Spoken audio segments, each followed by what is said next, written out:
Hello, and welcome back to another episode of the Couch Potato Podcast. We got a good one lined up for you guys today. Lucas is back, and him and I are going to sit down and talk about the 1996 horror classic Scream, which just celebrated its 25th anniversary, and there's a brand new movie coming out on January the 14th. So, hey, what better time to talk about Scream than right now? So, after the guitar riff in the trailer, we give you Scream. You're not scared, are you? Someone has taken their love of fear one step too far. We know you're not the killer. Solving this mystery Everybody's a suspect! is going to be murder. Who are you? The question is, where am I?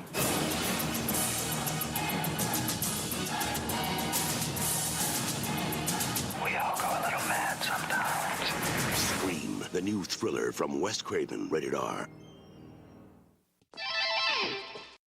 Hello, and welcome back to the Couch Potato Podcast. My name is Russ, and after a week off, Lucas is back with us today. Lucas, how's it going, man?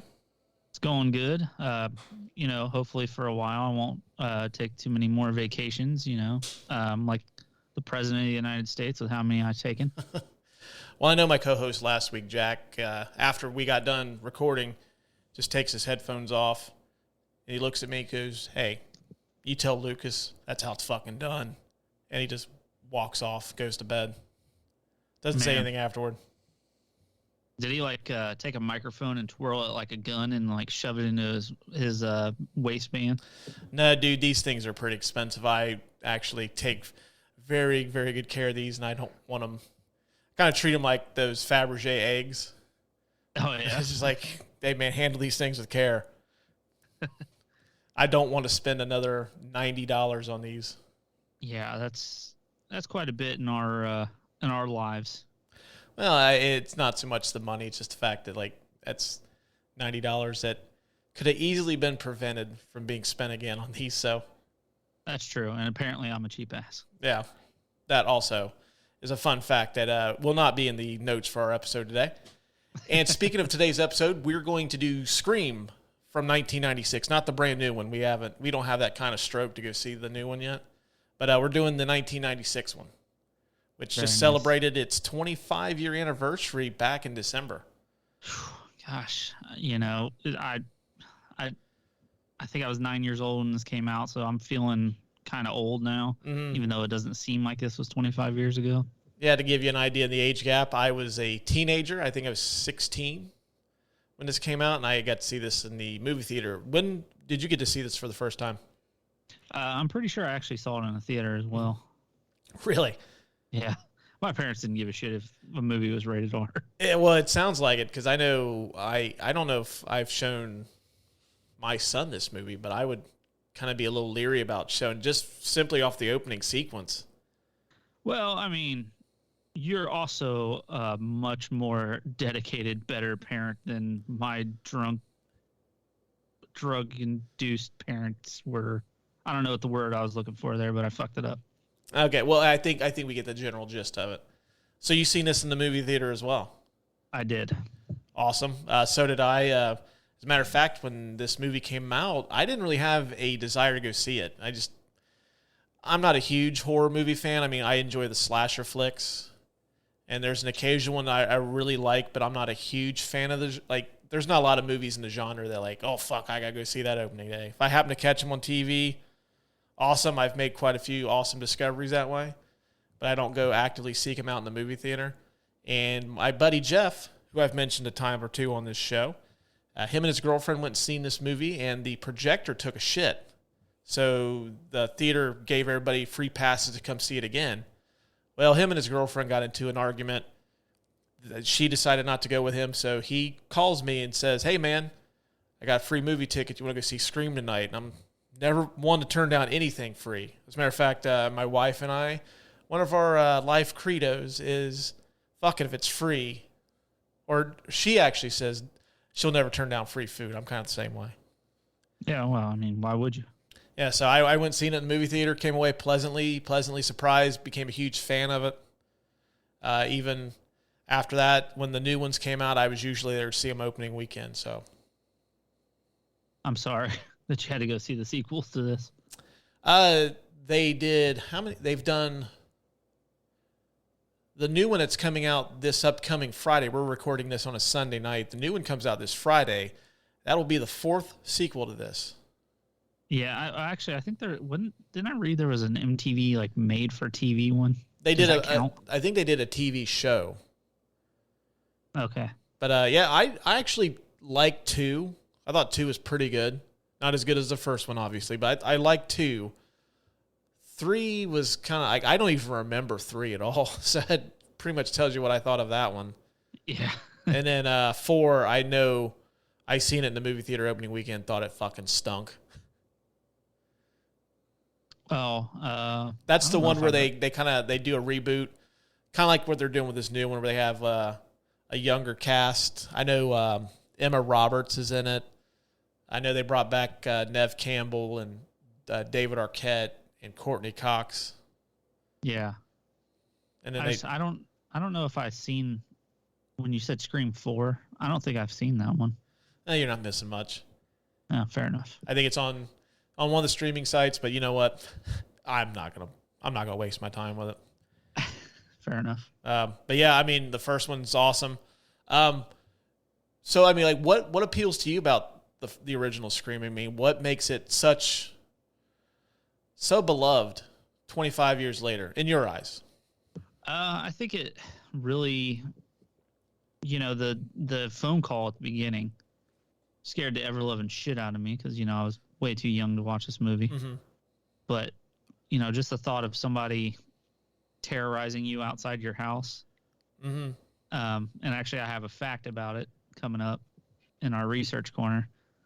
But I think it being so self-aware and kind of, repeating all of the former slasher films that it references in this and just kind of following that model, kind of being self-aware, I think really is what makes this movie so great.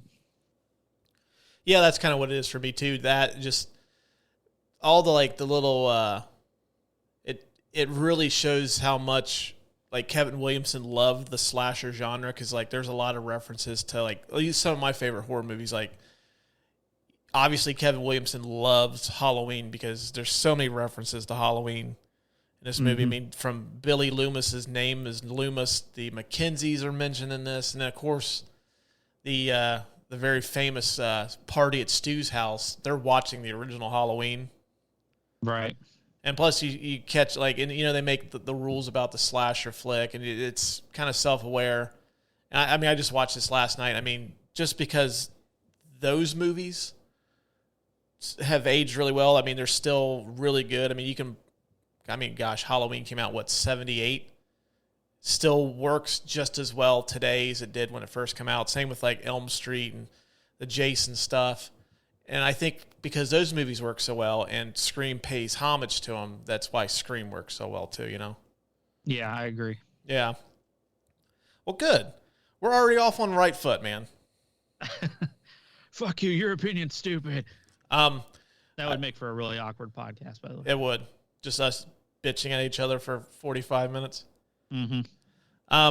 I figured we'd go ahead and jump into the categories, because when I was doing the research for this movie, the William Somerset Research Corner, like, I seriously felt like Morgan Freeman in Seven. Like, I probably should have spent like 3 days inside of a library just researching the shit out of this movie, because there's so much to dig into. There really is. Yeah, when you told me that and I started to do the research, yeah, it was just pages and pages. Yeah, I found so many oral histories, like, written. I know The Ringer website, they have a podcast network. I'm big fans of their stuff. They had an oral history that they wrote. They even had a podcast that they did talking about the movie. I've seen one from like the Hollywood Reporter, all kinds of stuff to dig into. So, I mean, we're just basically touching the tip of the iceberg with this. So, I mean, we might have to do like a Scream Part 2 just to cover all the rest of the fun facts. Yeah, we'll do one is just a research corner, and then the rest of the categories on the other one. Right, yeah. So, I mean, like, if you guys and gals are fans of this, check it out. There's a ton of stuff out there to read up on the movie, and, like, we're only going to cover, like, a few things here or there, because we don't want to bore you guys too much. We're only, we only run, like, an hour and 15 minutes, so I'm sure you guys can like take us for so long before you get sick of it. Yeah. All right. First off, to tail the tape, this movie was released on December the 20th, 1996. This stars Nev Campbell, Courtney Cox, former WCW World Champion David Arquette. I had to throw that in there. Oh, what a fun fact. Skeet Ulrich, which I don't know if that's an awesome name or a name that he immediately regrets. When I think of Skeet, that is not what I think of. No, it's not the first thing I think of either. I think of Chappelle's Show where he's like doing that, skeet, skeet, skeet, skeet. Isn't that a rap song too? It's in a rap song, yeah. Okay, cool. I'm glad that you were there to get my back on that. Matthew Lillard is also in this, Rose McGowan, Jamie Kennedy, and Drew Barrymore. Directed by Wes Craven. Rotten Tomatoes score of 79% from critics and 79% from audiences. Made $173 million on a $13 million budget. It's quite a chunk of change in return. It is, which when I was thinking about that, it reminded me of the National Lampoon's Christmas Vacation episode we did a couple weeks ago, where the budget for that in 1989 was $25 million for a comedy. Yeah. Which is fucking crazy for 1989. And then you got a horror movie that's almost 10 years later, and it's like almost half. Right. It didn't win any like Oscars. I'm sure it probably won a shit ton of MTV Movie Awards when that used to be a thing that was cool to watch. Yeah. Fucking MTV Awards in general suck now. Because MTV sucks. I'm throwing it out there. I don't know if that's a hot take, but MTV fucking sucks. Sorry, Viacom. You guys got a trash product. Yeah. And you can stream Scream on the cock. Also on Peacock, but if you want to be on the cock while you're watching it, go for it. Well, you know, I've called the peacock the cock before. I've referenced that. Oh, I know, but I had to piggyback off that joke a little bit because you know I'm not funny, so I have to piggyback off of those jokes. Now, Lucas, you just stop it right there. You are a barrel of laughs. Yeah, laughing at my own jokes. I did say that other people laughed at your stuff. The William Somerset Research Corner, like I said, tons of stuff to dig into with this. We just kind of cherry pick some of the good stuff, but yeah, you read up if you're interested in this movie. Tons of shit to read about. This movie was originally called Scary Movie, but Bob and Harvey Weinstein, the pieces. Well, I don't know about Bob. Bob has never been accused, but Harvey Weinstein, professional piece of shit. Do not like the man at all. I believe that's on his business card, his professional piece of shit. Yeah, I think it is. Well, he doesn't have a business card unless he's got one in jail, which is where he belongs. Yes. They ran Merrimack Studios for a while, and they told Wes Craven and the producers they wanted the movie title changed. So, I guess Michael Jackson's song Scream, the song he did with his sister, was out around this time, and I guess Harvey listened to it so much that he wanted them to change the name of Scary Movie to Scream. That's an odd reason to change the title of a movie. Right. Well, fun fact later on, there was a series of parody movies that spoofed the Scream series and the other teen horror movies called Scary Movie, which was put out by Miramax. I think it was Dimension, but Dimension and Miramax were under the same umbrella.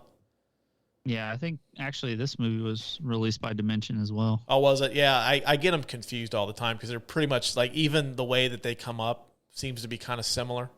Yeah, like I'm sure they're hand in hand. Wes Craven was the original choice to direct this from the Weinsteins, but because I guess they felt that he could do the horror and comedy aspect better than other directors, but Wes Craven turned it down multiple times. And I thought this was very interesting, but they went to George Romero, Robert Rodriguez, Danny Boyle, and Sam Raimi to direct this, and they all turned it down. Interesting. They must not have liked the script or something. I don't know. I would have been curious to see Sam Raimi and George Romero's versions of Scream. I think Sam Raimi's could have worked. George Romero's would have been interesting. Probably a lot more violent. Mm-hmm.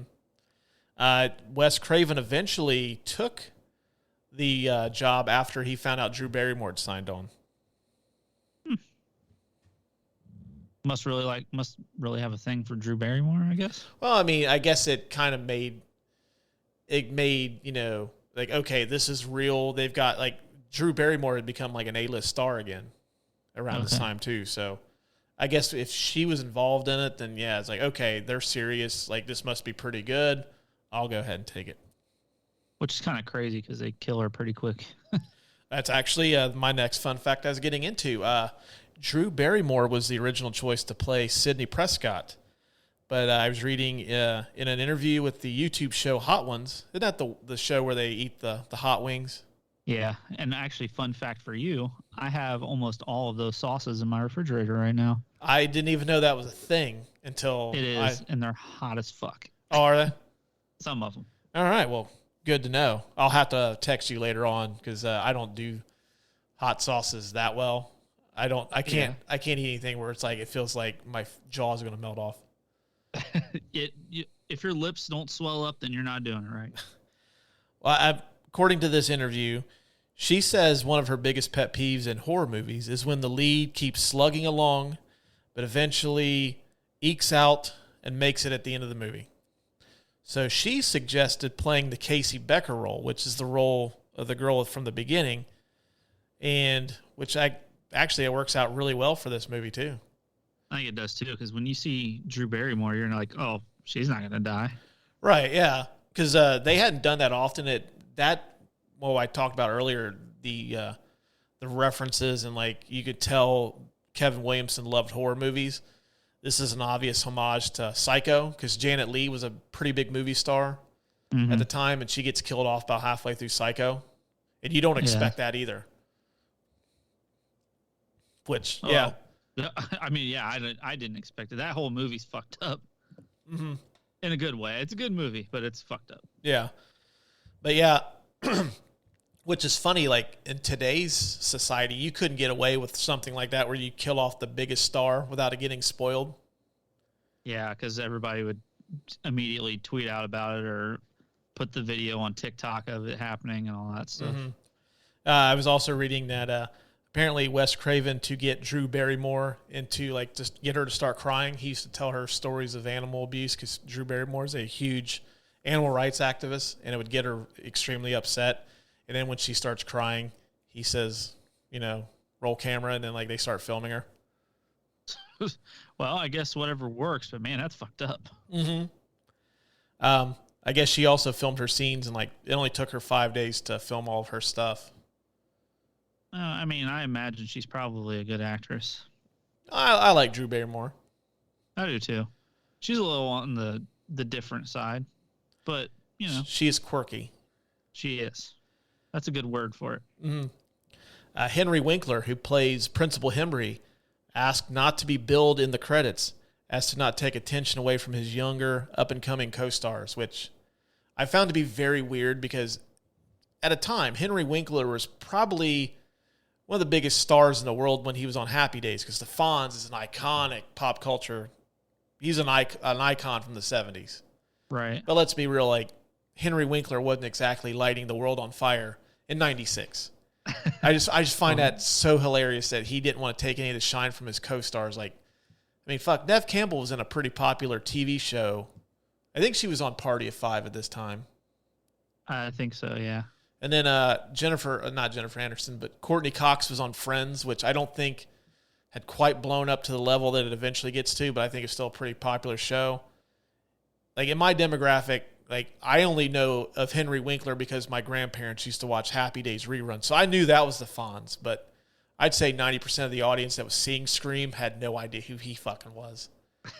That man walks in the room fucking dick swinging everywhere like, hey, I'm here. And everybody's like, oh, cool. Yeah, He's here. That is a massive flex on his part. And, like, I don't see how that works. It's just like, okay, like, dude. You don't want to be on the credits. That's cool, man. But you're not really taken away from anybody. It's like when I walk into the room, everyone's like, "Hey, Lucas is here." I'm like, "Yeah, you goddamn right." And everybody's like, "What's his deal?" Yeah, like, who's this fucking guy? The movie had to go numerous cuts to avoid an NC-17 rating. It was reported it was submitted to the MPAA 9 times before it finally got an R rating. I wonder, maybe was there more sex in it or something? No, it had to do with all the violence. Like, the scene where Casey Becker's hanging from the tree. It's supposed to be a lot more graphic. You're supposed to see, like, they're supposed to, I guess, show, like, more of, like, her guts just spilled out all over, like, coming out of her, her sweater all over the ground, stuff like that. I'm sure it was supposed to be a lot more grisly. And I guess Harvey Weinstein finally had to step in to help get it an R rating. The movie, watching it, I don't know if it's just because we're desensitized at this point anyway, but even for 96 doesn't seem that really overly graphically violent. Well, when you see the finished product, I mean, you only get to see, like, quick glimpses of, like, how gory it got. Yeah. But, yeah, I mean, like, still, though, if you got, like, and I guess from what I read, the script was, like, pretty graphic when they would describe, like, how people were killed. So I wonder if they would ever consider putting out an NC-17 version of this, or, like, an unrated version of this. I think if they would have done it, they would have done it already, because they just released this in 4K for the 25th anniversary, which I upgraded my digital version to 4K, and I really didn't notice a huge difference. Oh, really? Yeah, but I figured they would have had something along those lines if they were going to do, like, an uncut version or an unrated version or something like that. Yeah, you're probably right. So, yeah, I mean, honestly, at this point, I don't see it happening. But it might have been with stuff, too, that, like, I mean, it still works within the context, and I don't think it's going to be one of those things where people are going to run out and spend a shit ton of money on an unrated Scream release. So it might be, like, it's not going to be, the money to put into it's not going to be worth the return. Yeah, that's true. I never think about money. Yeah, neither do I. That's why I'm doing a low-rent podcast with one of my best friends. I was going to say, I don't have any money to think of, so that's why I don't think about money. I guess apparently Wes Craven had told I was mistaken. It's Bob Weinstein that went and got them the R rating. It wasn't Harvey. Harvey was probably being a piece of shit. I guess Craven had went to Bob and said, hey, have them look at this movie as more of a comedy than a horror movie. And I guess it helped change the perspective on how they ended up rating it. Was they looked at it more as like a black comedy than they did a horror movie. I guess that makes sense. It's easier for a rated R comedy than, I guess, a rated R horror movie. Right. The last one that I have, this movie came out in December, which we discussed earlier, which is usually a time when you don't see a lot of horror movies come out. It's usually, well, now it's usually Disney's putting out a Marvel or a Star Wars movie. But at the time, you've seen a lot of family movies come out, not really a lot of horror stuff. And this movie opening weekend finished in 4th place. I think it made, $6.4 million. And they considered it a flop, but each week it kept gaining momentum. It either gained more money than it made the week before, or it would hold steady, and it ends up working its way to like the $100 million box office return at the end. Any idea what it came out and competed against at the time? Do you know off the head? 96. I don't know. I will look it up while you go into your fun facts. All right. So as I was telling you earlier, the opening scene that terrified me, the killer calls from a cell phone outside the house. And after this movie, caller ID usage went up. It tripled after this movie came out because people were so terrified of, that potentially happening to them. Because nowadays, your cell phone rings, you just look and it tells you who it is, or it tells you if it's spam or whatever. But back then, when you had a phone on the wall, you didn't always have a caller ID. You had to pay extra. Was it like $10 extra a month? Mm-hmm. And they would send you like this little box that would tell you who was calling on there and who called and all that stuff. So at the time, I guess we can credit Scream for giving us more access to caller ID. Yeah, thank you. I don't think my grandparents had it at the time. Really? No, matter of fact, I would bet money that my grandparents did not have caller ID because they were fucking cheap. I just remember thinking it was the coolest thing when they finally came out with phones that had it on the phone, so you could look at the outside of the what the hell would you even call that? The handset. Yeah, it would say it on like the screen. Yeah, because Yeah. when my grandparents got it, they had the little box that you hooked up to your phone, and it would tell you the name. Yeah. You could cycle through. Yeah, we had that for the longest time. Real quick, in December of '96, Beavis and Butthead Do America was released. Nice. My Fellow Americans had Jack Lemmon and James Garner, which is a very underrated comedy. I fucking love that movie. I don't think My Fellow Actually, Americans, they're two presidents, they're former presidents. They get framed for a murder. It's kind I of in may that. have seen that. Oh, dude, check it out, man. It's awesome. It's kind of in that same vein as Grumpy Old Men. They do the formula with like the two old guys kind of have a misadventure. They don't like each other. They kind of play off that formula. I fucking love it, though. Producer Adam, also a big fan of that movie as well. Nice. One Fine Day, romantic comedy with not Julia Roberts, but George Clooney and Michelle Pfeiffer. Scream came out then. Let's see, Evita, the Madonna musical. Yeah. Let's see, Michael with John Travolta, who plays the angel, and The People versus Larry Flint. Oh, okay. So now I And see Jerry why. Maguire was out then too. Okay, so it makes sense that it finished fourth at first. Mm-hmm.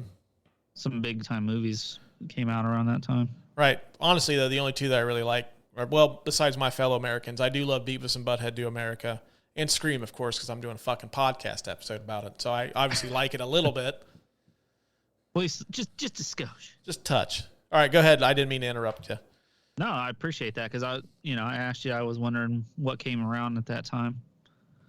At one point when they were filming the opening scene, somebody forgot to unplug the phone, and I guess it was a real phone. So Drew Barrymore accidentally, when she called 911 on there, she was actually screaming to a real 911 operator. I wonder how that went. Yeah, I would love to hear that phone call. Ma'am, are you okay? Of course, she's freaking out anyways because Wes Craven's got her all upset. Yeah, about animals. Yeah. Talking about the MPAA, they wanted to cut out the shot at when the killer catches Casey and stabs her in the chest. They wanted to cut that out, but Wes Craven claimed it was the only take they had of it, which was a lie. So the shot remained intact, and they were still able to get the rated R. Wes Craven, you sly son of a bitch.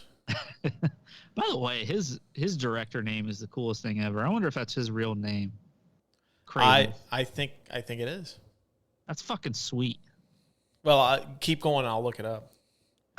Apparently, now that I'm looking at my notes, apparently I really didn't vary off of the opening scene. So this one was just off the wall. Wasn't really that important, but I found it kind of interesting. Drew Barrymore insisted on shooting all of her scenes barefoot because she was only in the movie for a brief time. It only took her 5 days to film. And she hates wearing shoes. Oh, no. Don't we all? I actually like wearing shoes. I'm one of those weird people. I don't. I'd rather wear like a pair of like house slippers or something or nothing at all. Yeah, I don't know why I'm so weird. Maybe it's because maybe I just think my feet are just really fucking ugly. I know mine are. I always wear socks because I have gargoyle feet. I seriously look like I could hang off of I could sit on perched upon like a church or like an old time like building, and like I could sit perfectly still on there. That's awesome. Just clutch like a railing with my feet, and I'm set. Actually, that by the way, Wes Craven, Wesley Earl Craven is his God-given name. That is a fucking sweet last name. It is a cool name. I didn't have this written down, but I remembered it and we were talking about it. We had a coworker named, and he was our supervisor at one point, named Eli Alt. Mm-hmm. And he looked just like And why am I forgetting his name? Help me out here. Matthew Lillard. Matthew Lillard. Matthew Lillard in this movie, or Eli Alt as I call him, would ad-lib little things in the movie just to make Wes Craven laugh. Mm-hmm. And Wes Craven left him in there because they made him laugh. Oh, that's like, pretty cool. The scene towards the end where he's like, my mom and dad are gonna be so mad at me after she tells him that she called the cops. Mm-hmm. He left that in there. That was ad-libbed just because it made him laugh. Yeah. May or may not be coming back to Matthew Lillard later on. Nice. That is all the research I have for you. All right, good deal, good stuff, man. And like I said, that's just like the tip of the iceberg. I mean, like I've mentioned a couple times, to go check out tons of stuff out there for you to check out and read and listen to after you get done listening to our show, of course. So I listen to our show first, then go do extra research. Don't do vice versa, because then they're just going to make us look worse than we already are. The I Drink Your Milkshake Award for the best scene of the movie. I drink your milkshake. I drink it up. Lucas, I will let you lead off. What is your nominee for the best scene of the movie? The opening 12 minutes of the movie. Yeah. The Casey murder, Drew Barrymore. Mm-hmm. Just it's so fucking chilling, because it just seems, that's something that could happen. Yeah. God forbid it does. I don't want anybody, getting murdered ever, but it just seems like something that could actually happen. Somebody calls you outside your house, some psycho tortures you with a phone call game, and then kills you and your boyfriend. Right. All while your mom listens on the phone too. Mm-hmm. Yeah, that's the one I have too. I think when you think of this movie, that the scenes, like snippets from this scene, are usually what, at least for me, is what I think of when I first, like anybody mentions Scream, I always think of this scene. Yeah. And it's just so iconic. And then the fact that they kind of hit you early with like, hey, we're going to kill off the girl on the poster. Because I think of the original movie poster, it just had like her eyes with like her, like I think she's holding like her hand over her mouth. You just see her eyes. So, I mean, they're pretty much selling you on the fact that Drew Barrymore's the star of this movie.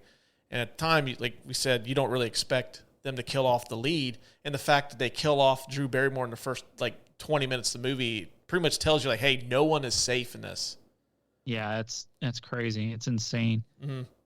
When you were talking about the poster, man, that threw me back to our old movie theater in town, Cinema 10. Mm-hmm. Was it? Man, it might have been Cinema 7 then. Yeah, they didn't do the upgrade till less than 10 years ago, I think. So yeah, it was Cinema 7 then. I remember that poster being on the wall on the outside. Mm-hmm. Yeah, that's my favorite thing, to go through and look at the posters on the outside of the movie theater. You know what? I'm glad I'm not the only person. I love doing that. Yeah, it's awesome. Movie posters are a big seller for me on a movie. There was the other theater we had in town. They used to have it downstairs. Mm-hmm. And I always used to make, like, I'd walk through, like, okay, what movie poster do they have featured down there? I'd always have to see what they had. I remember that. And plus, like, sometimes you'd see, like, a poster, and it's like, I didn't even know that was coming out. So hopefully I'll see a trailer for it at some point. And before the days of the internet where you could just, like, it's on Facebook within seconds of it being released. Like, oh, hey, here's the new such and such trailer. Check it out. Yeah. And, we sound like old guys, but you kind of miss out on that luster of discovering a movie on the outside of the movie theater that you had never heard of. And the poster kind of gets you excited for, like, oh, what is this? Because, you see Scream with the eyes and her hand over her mouth. You're like, what is this? Mm-hmm. You have no idea, but it looks really cool. Right. Well, I kind of miss the internet has done a lot of good. It's also done a lot of bad. I think one of the things the internet has done that's kind of ruined some stuff is, like, movies in general are just not the same. Like, take, for example... They get spoiled all the time. Yeah. I mean, like, I can't tell you, like, I had Star Wars The Force Awakens spoiled for me, like, hours before seeing it in theaters for the first time. We went opening night, the first showing. Yeah. And it got spoiled for me just because some dickhead that had seen it overseas spoiled it and just stuff like that. And Scream, that first 12 minutes that wouldn't be a thing here. It'd be in today's society. Can you believe they killed her off that early in the movie and thought she was a star? Yeah, it's just like you said, it's done a lot of good, a lot of bad, but it really has done a lot of bad on the movies. Like, just like Adam got a part of the new Spider-Man movie ruined for him just from the soundtrack. I had bits of that movie ruined for me as well. So yeah, I really do, circling all the way back, I really do miss seeing those posters outside the movie theaters. Yeah, I mean, I think you and I are pretty much in agreement that the opening sequence wins this. I do have an honorable mention, though. I really, really like Randy when he's like reading off the rules of a horror movie at the party. Mm-hmm. I don't know, like that seems like some shit I would have done when I was a 16 or 17-year-old kid. Yeah.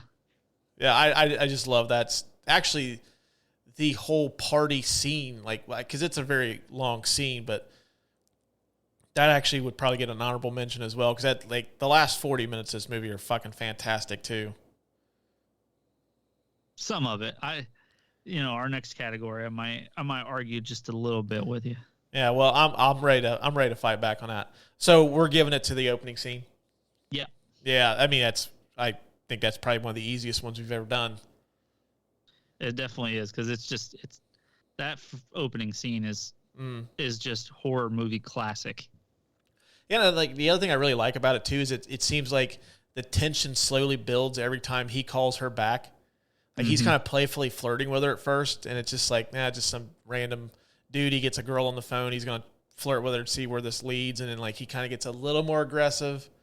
She hangs up again, and like, all right, my intentions are clear. I'm going to kill you. Yeah. Whew, man, and imagine that roller coaster of emotions. Mm-hmm.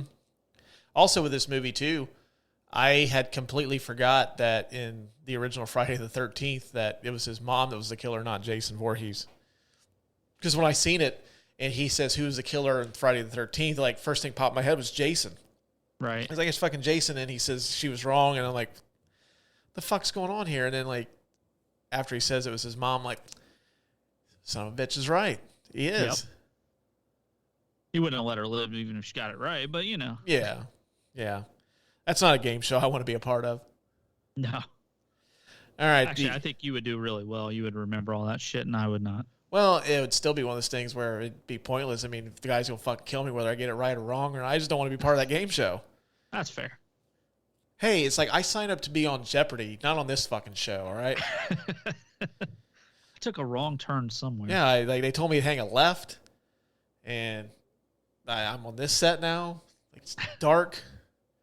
Just some dude with a creepy voice. I don't see anybody else around. This sucks. Can I just get out of here? The I Don't Like Sand, It's Coarse and Rough award for the worst or most unnecessary scene of the movie. I don't like sand. It's coarse and rough and irritating, and it gets everywhere. I particularly didn't have anything that I would nominate because I really just dig this movie, and I think it's well paced. A lot of the kills are really fun. So there's nothing I would really cut out. I mean, I guess if I'm going to nitpick, maybe some of the stuff between Skeet Ulrich and Nev Campbell. Yeah. Like the scene where he hops in, like he sneaks in her room that first time. I could take it or leave it, but that's just being nitpicky. I can see that. But, yeah. I mean, I wouldn't necessarily cut it out, but I don't have anything, but I know you do, so I'm going to let you tell me what you would cut out of this. I'm seriously disappointed that you put this particular scene. I thought it was really cheesy. Tatum's death. Oh, see, now, like, that's my favorite kill in the movie. Oh, I don't know what it was about it. It's just, and it was like, it took forever for that garage door to lift up. Well, it's also carrying not only, the door, but it's also carrying a human being. Rose McGowan is like 5 pounds and 22 pounds of like boobs. Yeah. in this movie. So, Did you notice that she was like her nipples were poking out of her shirt too in this? I Oh, noticed that that's last night. that's every horror movie, isn't it? Yeah, I just like, damn, the the headlights are on. Oh, I'm sure Harvey Weinstein's creepy ass was like, let's turn down the heat and have her wear no bra. Yeah. Yeah, that surprises me that you don't like this. That's like one of my favorite kills in this movie is the fact that she gets pretty much crushed by the garage door. And I'd like to know who puts the dog door, and I've never seen that before in my life. Garage? Yeah, like, what's that? The dog curtain or whatever, that little flap? Yeah. I've never seen that before. It's always been on a door. Well, yeah, I was going to say my in-laws have a doggy door in their garage, but it's on the door. It's not on the... Yeah, I've never like seen it the on a big garage door. And Well, maybe that's why I put it as like the worst scene too. Who puts a damn dog door on the garage door? I don't understand why when that garage door starts going up that she just didn't try to Like pull herself out. Yeah. It was almost like it was like a fucking porn scene where they get stuck in the washer and step bro comes by and fucks her. Like that's what it reminded me of. Yeah, I don't know, dude. Like, I love that scene though. I just that's such a cool way to kill somebody. Just like, yep, she's trapped in the garage door. And actually, it's like one of the scenes I look forward to the most. It's just because like it's such a fun way. And I mean, like horror movies are super exaggerated, anyways. Yeah. It's not like you're watching like Henry Portrait of a Serial Killer. Which, by the way, if you ever watch that movie, you're not gonna fucking sleep for a couple days. It is fucking disturbing. Oh wow. It's really unsettling, and it's not my kind of horror movie. But the one part of that scene that I do like agree with you, I kind of had a chuckle, is when he does hit the button, he just kind of sits there and he's like admiring his work, just like yeah, I did that shit. Almost like he's I don't even know, like just laid back chilling, like yeah, look at me. Yeah. I'm trying to think though. Who is it? Was it Stu or was it Billy? Was the one that killed Tatum in the garage? I'm thinking. I've always thought it was Billy. Because isn't Stu watching the movie at the time? Gosh, which one of them was in the house with them? Yeah, Stu was watching the movie with everybody. You know, I actually saw something about this. If you wanted to, I'll look it up. One of the actors commented and said it was them that was the killer in that scene. I will look that up. Yeah, I was trying to figure out who that was. Because I've always thought it was Billy because Stu is in there watching the movie with everybody. And he has her go get him a beer. That's the reason she's in the garage to begin with. Right. I've always thought it was him, but then, like, I don't know, there's some times where I would get a little confused by, like, well, I wonder who that is. Is it Billy or is it Stu? It looks like people believe it was Billy. Okay. All right, well, then I'm not the only stupid one then. I mean, yeah, it had to have been. Yeah. Okay, well, I'll go with that. I'll go with the public. And, Consensus. yeah. And I will give you the I don't like sand, it's coarse and rough award, even though I don't agree with it. Since you're the only one who had a nominee, then it wins by proxy. Yeah. You don't have to give me the award. You can go tell me to fuck myself because I. All right, then go put in a. Fuck off, then, dude. But I will give it to that one since you had a nominee. The King Kong Ain't Got Shit on Me award for the best line of the movie. And have we decided yet whether we're going to change this to the Dylan, You Son of a Bitch award for the best line of the movie? I don't know because I took another vacation, so it's hard to say. We hadn't really discussed it, but we can. Well, let's do it now. I'm good with it. I would not hate it. Okay. I would not hate it at all. All right, well, this is the last time. This is the King Kong Ain't Got Shit on Me award. We're going to go with the Dylan, You Son of a Bitch award for the best line of the movie going forward. Dylan! Ain't got shit on me! You son of a bitch. And if any chance in, lightning striking somebody twice chance in hell that Denzel ever hears this, we still love you. You're still one of our favorites. Yeah, you're still the man. Still the man. But Dylan, you son of a bitch, just rolls off the tongue a little easier than King Kong and got shit on me. True.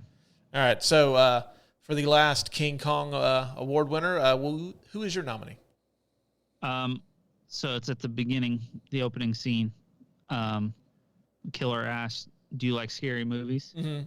And he says, "What's your favorite scary movie?" I think that line, "What's your favorite scary movie?" I heard 8 million times in the 90s. Mm-hmm. Yeah, that was the one I had too. It was such an iconic line. Either that or "Hello, Sydney." Mm-hmm. Yep. I think either one of them would have to be the obvious choice. Although, for me personally, I always like the scene at the party when Randy's reading off the rules and Stu says, "I'm going to go grab a beer. Anybody want anything?" And he goes, or he asks if he wants a beer. He goes, "Yeah, I'll take one." He goes, "I'll be right back." Oh, That cracks me up every time I hear it. That would be my personal favorite, but I think it's got to be, do you like scary movies? Just because, like you said, this thing had a nice little pop culture run for a couple of years. mm-hmm. Well, I mean, people still wear Ghostface Halloween costumes. Yeah, my son, who's 10 now, I would say it was Halloween a couple of years ago. There's a notorious Halloween store here in the area called Foy's. It's in Fairborn, which is about 15, 20 minutes from where I live. And he wanted to spend some money in there, so he bought Freddy Krueger's glove and the Ghostface mask. Whew.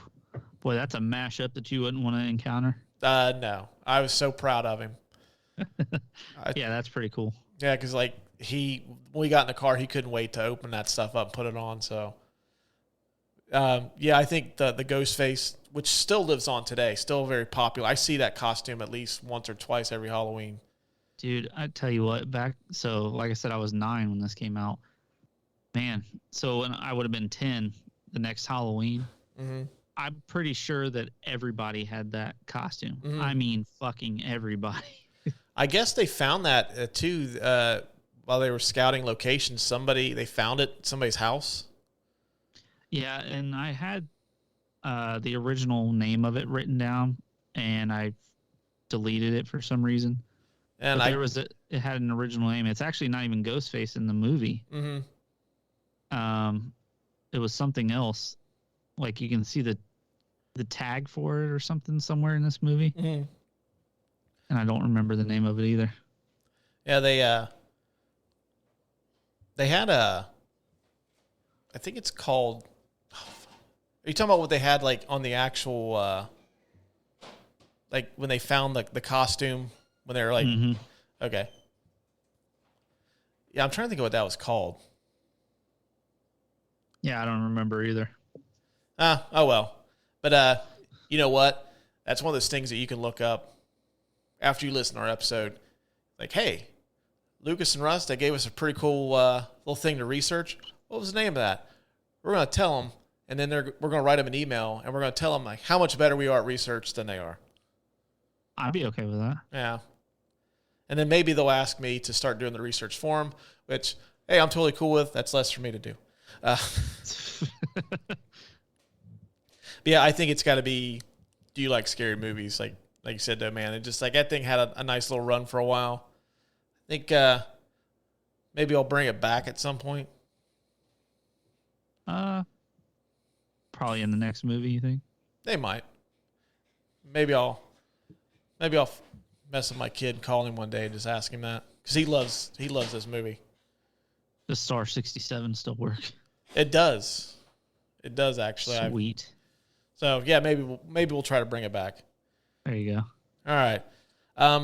The McLovin Award for the Best Supporting Performance. I am McLovin.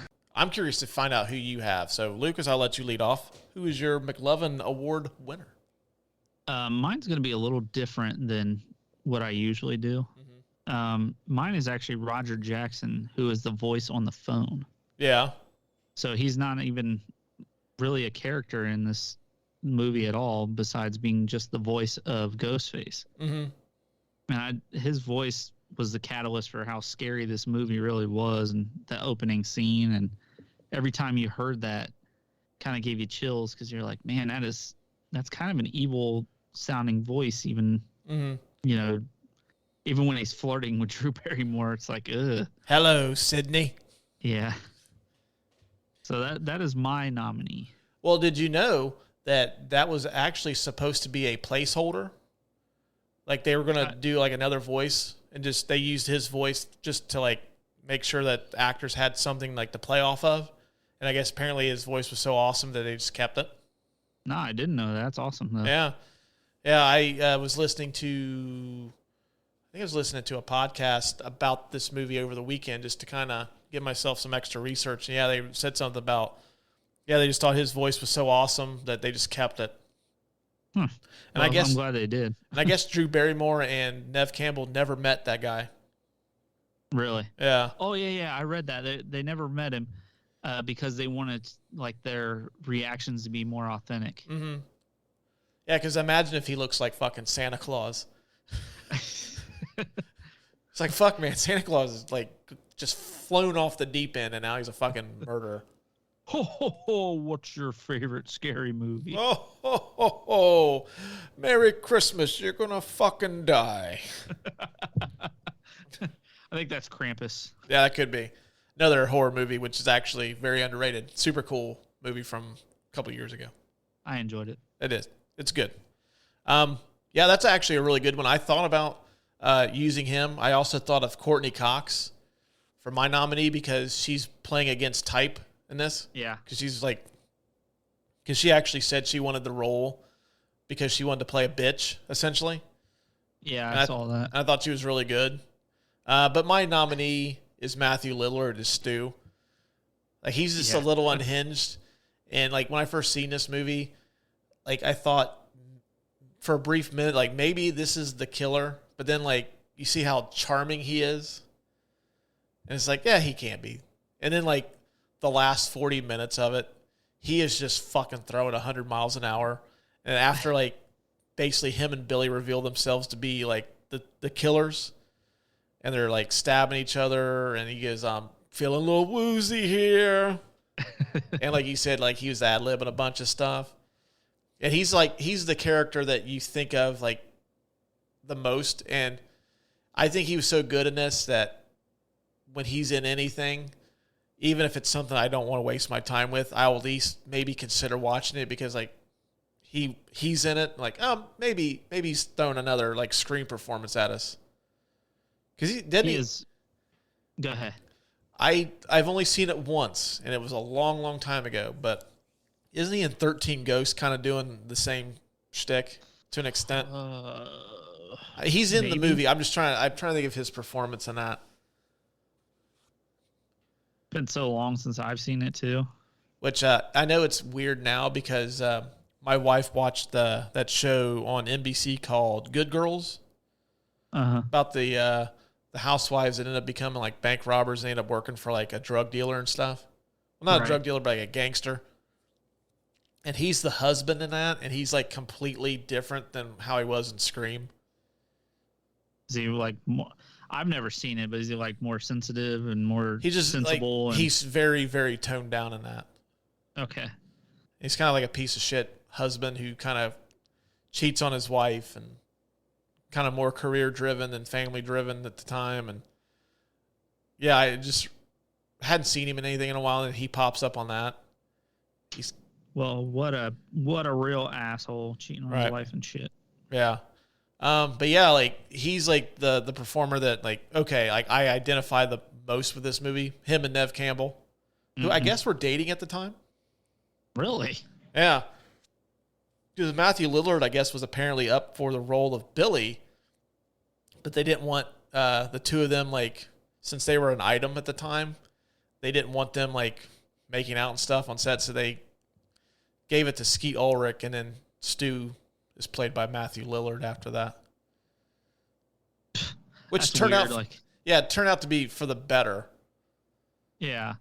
I just think their reasoning, like, oh, that's gross. These two are getting along really well. Let's keep them apart. Cooties. But yeah, like Matthew Lillard's so awesome in this, especially like the last 40 minutes of the movie. Like, you don't ever want to think like a bunch of kids getting killed inside of somebody's house is like fun, but like that is a roaring good time. Just it's so for a horror movie. That's what horror movies are about, having fun.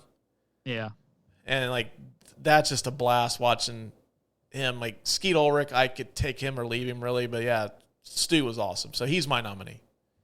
I am very cool with having Shaggy win this. Fuck, that's right, he does play Shaggy. Modern day Shaggy. That's one of the reasons why I was just going back to like I would give him a chance if he's in it, or the movie a chance because he's in it, because fuck, at the time when Scooby-Doo came out, I was probably I think 20, 21, but guess who was in a movie theater watching Scooby-Doo? This dude right here. Did you stay for the whole thing? Yeah, I did. Oof. Yeah. I didn't say the movie would be good. I just said I'd give it a chance because he's in it. That's fair. All right, so we're giving it to Matthew Lillard. Yes, we are. All right, well, Matthew Lillard, if you listen to this show, congratulations on the McLovin. Bravo, bravo. Slow clap. I would do the thing, but I think I deleted that round of applause off my board at the time, so I'll put that back. Yeah. We'll have Adam throw it in there. All right, good deal. The Eric Stoltz Award for the performer you'd recast. There's nobody I'd really recast in this movie. No, I think they nail it pretty well. Yeah. Like we talked about, I'm especially happy with Drew Barrymore being cast as Casey in this. Well, yeah, I mean, I'm glad that she took the Casey role because, be honest with you, I had a little bit of a crush on old Neve Campbell back during this era, so it was nice to see her in a movie too. Oh, yeah, I did too. Plus, I've considered Sydney Prescott as like, she's kind of on the Mount Rushmore of like survivors in horror movies. She's right up there with like Laurie Strode from Halloween, and she's up there in that class of ladies. Girl just be living through shit. Living through all kinds of shit. But yeah, there's nobody in this movie I'd recast. I mean, they did such a good job casting this, so I can't really see replacing anybody. Now, I wish, if I'm going to nitpick a little bit, I wish that they could have done some fine tuning to David Arquette's character Dewey. Because I'm trying to figure out, if he's that fucking stupid, why is he a sheriff's deputy? Like, I don't get that dynamic at all. And then sometimes he plays Dewey like, you know, there's something going on with Dewey that people don't know about. Like is he like Forrest Gump level? Well, I think I think Scary Movie nailed his character, calling him Deputy Doofy, and how he's like, there's a scene where he goes to answer the phone and he's like fucking the vacuum. And they're like, Doofy, we told you not to fuck the vacuum again. He's like, I was just cleaning my room. We talked about the Ghostface mask still aged really well. Things that didn't age so well, the portrayal of Dewey in the Scary Movie franchise. Yeah. I don't know. Like, they could have fine-tuned that a little bit. I mean, I can understand him being like a dipstick, but you can do a dipstick without him being like, does this dude even know how to fucking open a door? It reminds me of a line from a movie that is a little controversial that we probably won't ever do, but Tropic Thunder. It reminds me of a line from that movie. Yeah. Although, he does have a very smooth pickup line when he's flirting with Gail Weathers, and she's talking about how her core demographic's 18 to 24, but he says he's 25, and then like after their conversation's done, he's walking up steps and he goes, you know what, Miss Weathers? I was 24 for an entire year. And like, oh damn, he's got her now. That's fucking smooth. Was it? Didn't he get married to her? Yeah, they were married for a little bit. Man. I don't know if she was able to enjoy the brief run as the WCW World Champion or not. Oh, God. I just remember that, was it like that triple cage where they had to fucking climb up and get to the top or whatever? Yeah, they were doing the tie-in with Ready to Rumble. Uh-huh. Which actually, that movie's fucking awful, but I love it. I don't know why. If I see it on TV, I'll sit and watch it. I don't know that I've ever watched the whole thing. I do. Like Oliver Platt is like a white trash professional wrestler who is like somehow like the biggest star in WCW. Just I don't know. It's shit works for me, man. Like I'll watch that shit any time of day if it's on TV. I'll watch a little bit of it. Well, I mean, if we're being honest, 2000s WCW was kind of anybody could be the fucking champion at the time. I know. I was hoping they would have given me a phone call. Like, yeah, I'll wrestle Diamond Dallas Page for the strap. Oh man, old DDP. Yeah. Well, I mean, yeah, we're pretty much in agreement. They wouldn't. There's nobody we'd recast. So we'll move on to the unsolved mysteries of the movie. Join me. Perhaps you may be able to help solve a mystery. Do you have any? No, I think the one that we both had, or at least I think we were both thinking of, was who killed Tatum in the garage. Actually, I've got a couple. Oh, okay. Let's hear them. Where are the fucking parents in this movie? Seriously. I mean, Casey Becker's parents are, I don't know where they're coming back from. I mean, granted, like I've been left alone before at that age. I can totally understand that. But there's a serial killer loose in this town. And Sydney's dad decides to go to some expo. Which, yeah, I have an unsolved mystery for you, too. And it's probably going to be movie magic, but you go ahead. Yeah, like Sydney's dad goes to an expo, and I don't understand what expo is so fucking important that he couldn't, like, hey, I can't stay here. My daughter is left home alone, and it's the 1-year anniversary of my wife getting brutally murdered. And there's a serial killer loose in our town. I'm sorry. Just send me what you got on these, like, these. Well, he never made it to the expo, remember? That's true. But I mean, like, I would have canceled the trip. I wouldn't have gone on the trip anyways, considering like what the date was. Right. I mean, it's not like maybe that's how he deals with it. Maybe like I'm just gonna, man. Marine's death just really getting to me. I don't know. I don't know how I'm gonna deal with this. Need to take my mind off some stuff. I think I'm gonna go to the Carnival Expo in Sacramento. I just need to see what the new carnival rides and games are this year. Or maybe I bought into that. Maybe he went to the AVN Awards, like the porno award show that they do. I was gonna say to take his mind off. Maybe you should watch videos where people get stuck in washers, need help getting out.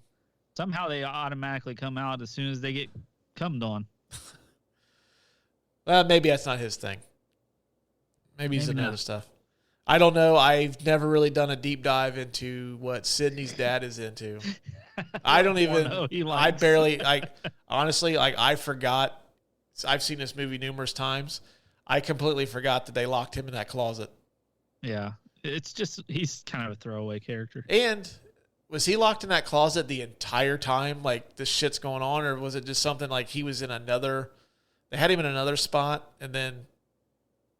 Which brings back the original question: where the fuck are the parents? Right, and then like Stu's parents are nowhere to be found. Like none of these. Like if I lived in that town, there is no fucking way that my kids would have been going to some party. Like, oh nope. Guess what? Dad rented the Ghostbusters 1 and 2. I've got pizza on the way. We're staying home. Well, apparently everybody in this town is a terrible parent. That sounds like it. Like. I don't understand this at all. Like, you mean to tell me that every single parent in this town is gone, and the only adults are the ones at the school? Apparently. Yeah, I don't know. The other one that I have is I've always wondered what's school like for Sydney when she comes back. Oh, after. I mean, does she go back right away, or like they was like, you know what, Sydney, we're just gonna go ahead and pass you this year. Just take some time off. Or is the school even open? Because fucking principal gets murdered in the school too. In his office. Right. Like, God, that's a good. I'm sure they would shut the school down. Yeah. They probably got a early summer vacation there. Oh, yeah. Man, the fucking Fonz got murdered in his office. Just stabbed several times. And you know, that's a big deal because he didn't even want his name on the fucking credits. It's like, man, this poor bastard didn't even want to be fucking, he didn't want to take the shine off the kids, and he's dead. Yeah, I don't know. Like, I've always wondered that too. Like, how does school, because she is a junior at this point, because I know Scream 2, she's in college. Maybe she's a senior. I don't know. I just watched this the other day, but I don't remember if they said or not. Yeah, I don't know if they do either. But hey, that's something else that you guys and gals can look into later if you listen to this episode. Is what year of school are these kids in? I don't know. I never really thought about it till just now. So here's my question for you. Go right my ahead. unsolved mystery. Do I remember correctly? Doesn't the dad say that he's going to this expo over the weekend and then they go to school like 3 days in a fucking row? Oh, damn, I didn't even pay attention to that, but I think he does. I remember he tells her that he left money on the table. Uh-huh. And he was staying at like a Hilton. Yeah, I thought he said that he would be gone for the weekend and then like they went to school the next 3 days or whatever. Mm-hmm. You know what? Parents don't stay with their kids half the time in the city. I don't know what the fuck they're doing over there. Maybe they run some weird schedule where kids go to school Tuesday through Saturday or Wednesday through Sunday and then they're off. I don't know. I don't know how this shit works. But I'm just going to tell you it's movie magic. There we go. All right. I was waiting on it. The final category we have for this movie is the I'm the King of the World for who wins this movie. I'm the King of the World! So who wins this movie for you, dude? Slasher horror films. And horror films in general, really.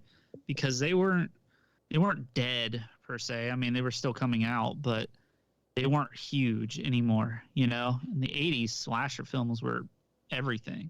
Well, late 70s, with Halloween, and then you moved to the 80s with Nightmare on Elm Street and stuff, and the Jason movies. Mm-hmm.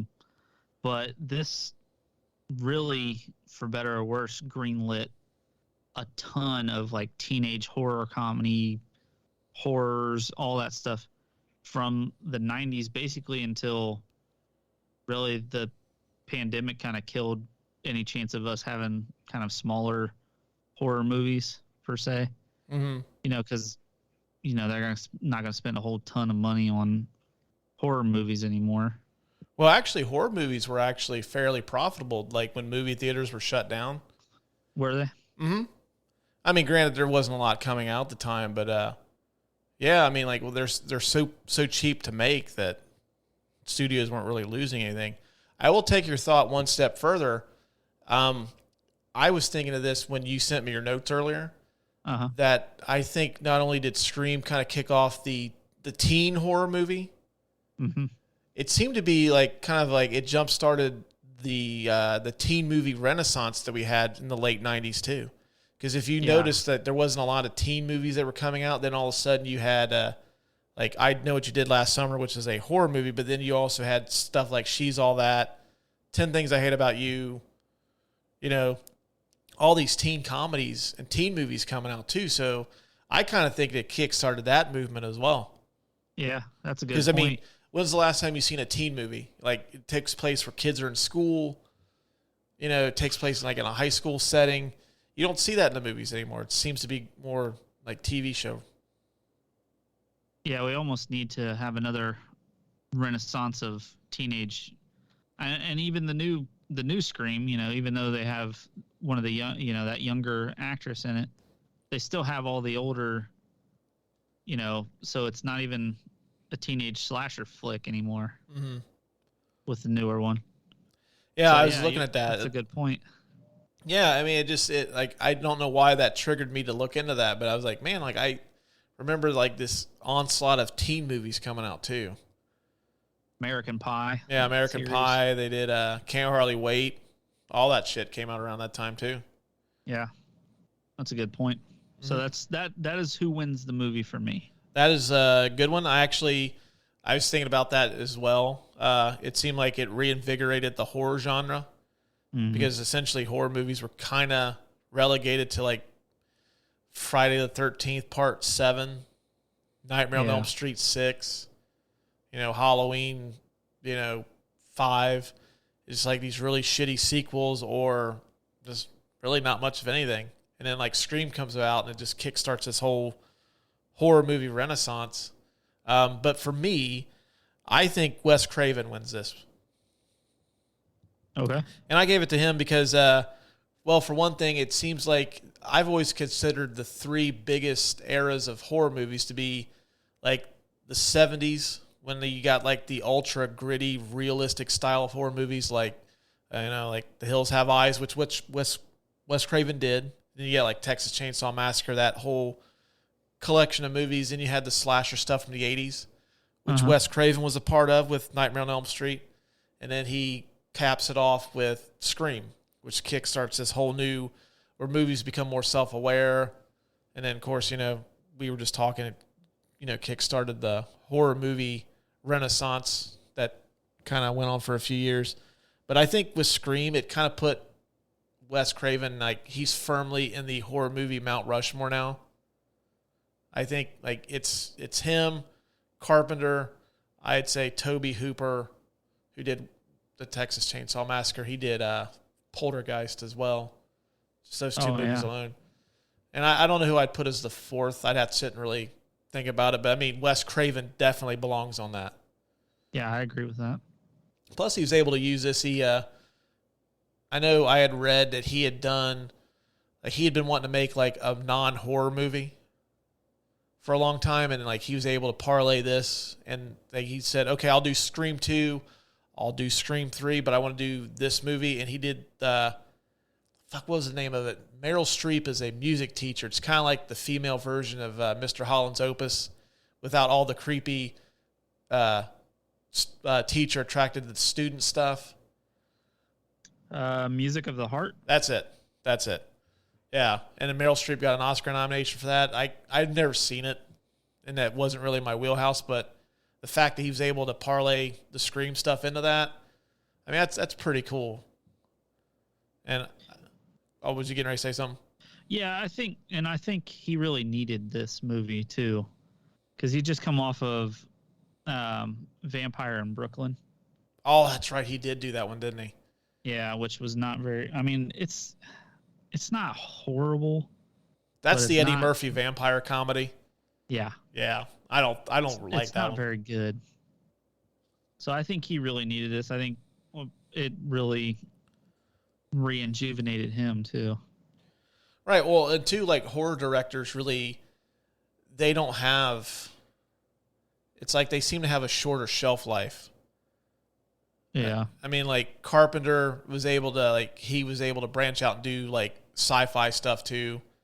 So, I mean, it kind of kept him fresh. But, like, even Tobe Hooper, like, he had Texas Chainsaw Massacre. He didn't get another crack at anything good till Poltergeist.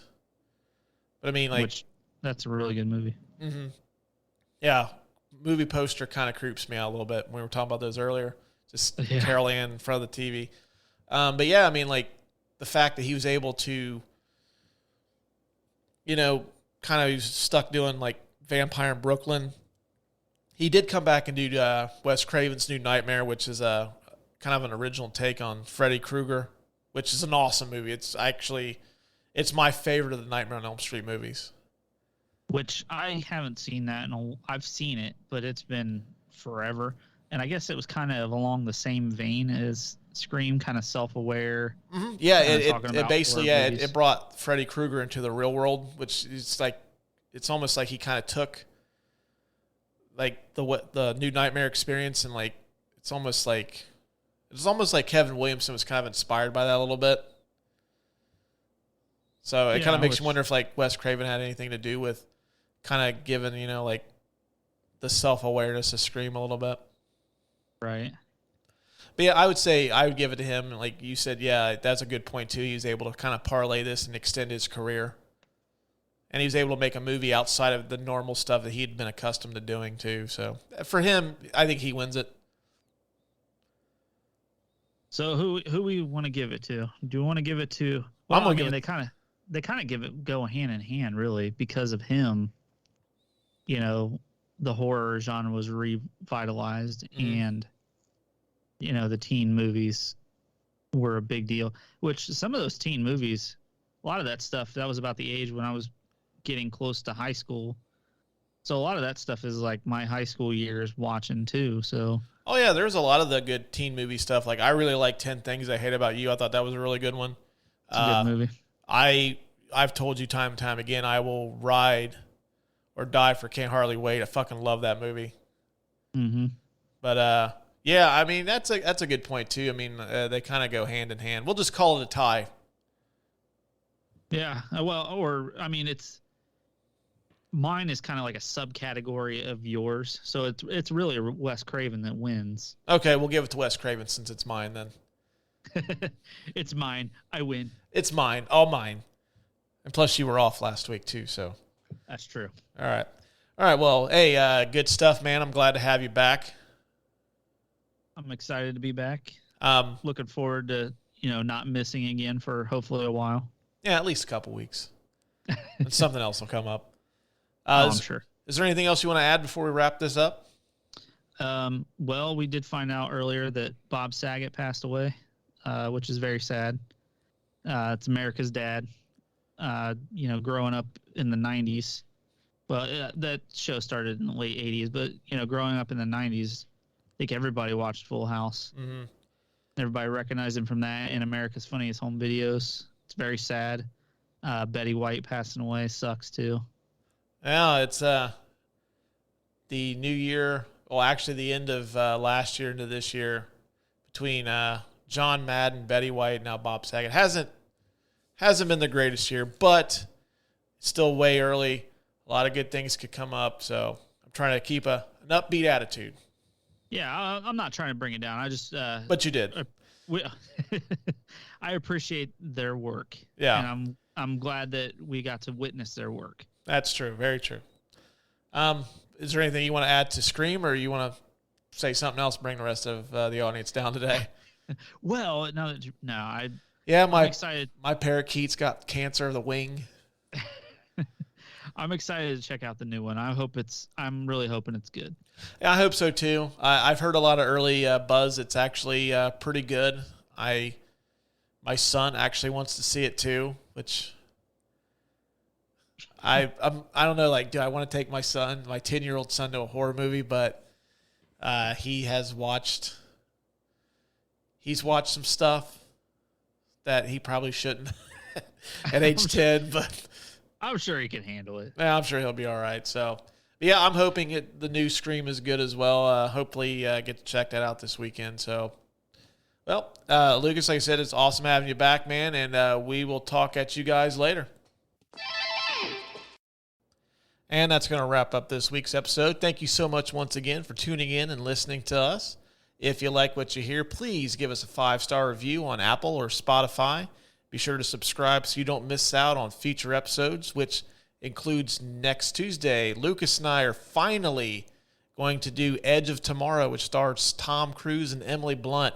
Him and I have been kind of circling this one for a little while, and we finally come to a set date to where we can both do it. So that ought to be good. So until next Tuesday, we will talk at you guys later. Bye, everybody.